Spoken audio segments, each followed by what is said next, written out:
Þetta er 20 stegar tap í Keflavík í kvöld, þessu var ekki jafn close og hinnir. Hvað er að gerast hjá okkur hérna? Nei, við vorum bara rattólt í byrjun og fylgdum svona tæknilegum mistökum eftir með held ég svona emotional mistökum líka sem að byggði bara upp svona einhvern hala sem að gekk eiginlega fannst mér út allan fyrirháleikinn meira að minna. Og þetta var bara erfitt upp frá því sko. Tapið í fyrstu tveimleikunum eru með baki upp á vegg þegar komið hingað til Keflavík ekki tapað þarna í, ég veit ekki hvað marga daga. 500 daga eins og kom fram á vísi. Var eitthvað nýtt sem voru endur að brydda upp á í þessu leik sem að svona? Já, við vorum með svona þriðja coverage skema á Hössa sem gekk nú ekki betur en það með 11 stöðstingar í fyrirháleik.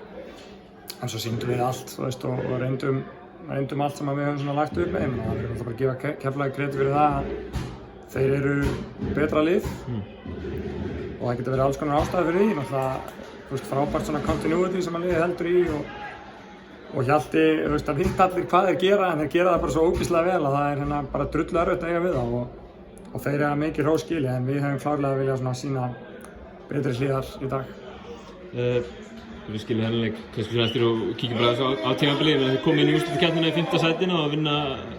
Það var uppsett í fyrstu umferð, það ekki Val í oddaleik og eitthvað svona. Hvernig metur þetta svona beint eftir? Það er seint talið að uppsett er að KR vinni Val í körfubolta en við vorum auðvitað ánægðir með þá seríu en í KR þá er engin svona samvisku sigrar. Þú veist, þú annaðhvort vinnur eða þú tapar og í ár töpuðu þig og við tökum bara ábyrgð á því. Og ég tek ábyrgð á hlutum sem þeir geta farið betur mér og ég veist að leikmenninni gera slíkt hið sama og svona, þú veist, maður horfir líka bara á þetta tímabil og er kannski þakklátur fyrir vinnuna sem að allir þessi strákar og fólki í kringum okkur er búið að setja inn. Það er náttúrulega ótrúlegt tímabil, búið að vera í gangi í ár basically og alls konar hluti sem hafa tekið á en við höfum náð að haldast mótiveraðir og svona, já, þokkalega flottir til þess að gefa okkur sjens og okkar leginn sem við getum spilað við þetta Keflavíkurlið en þeir voru betri. Kom inn með einhvern, þú tekur liðinu, kom inn með eitthvað svona léttleikandi bolta, þú veist, skemmtilegt og gaman að fylgjast með einhver. Er ekki eitthvað svona svo byggir á fyrir næsta tímabil sem að jákvætt?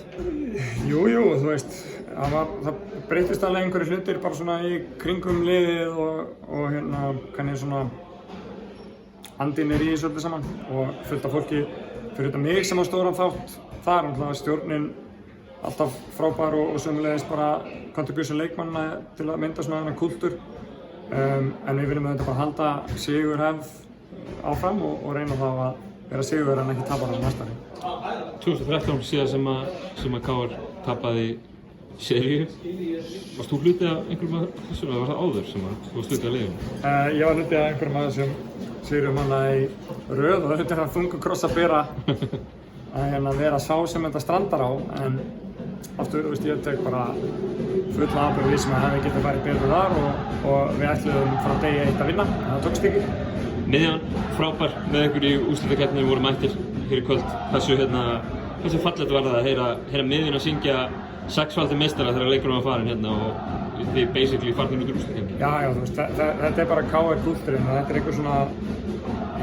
eitthvað viðhorf sem bara fólk skilur ekki nema að það séu KR-ingar og maður finnur sérstaklega fyrir í svona umræðinni kringum alls konar hluti sem eru skipta skoðanir á og sáist vel í þessari úrslitakeppni en ég er bara stoltur að tilheyra þessari fjölskyldu og við hefum bara þeim mikla þakkir fyrir frábæra frammistöðu. Frábært, takk. Takk.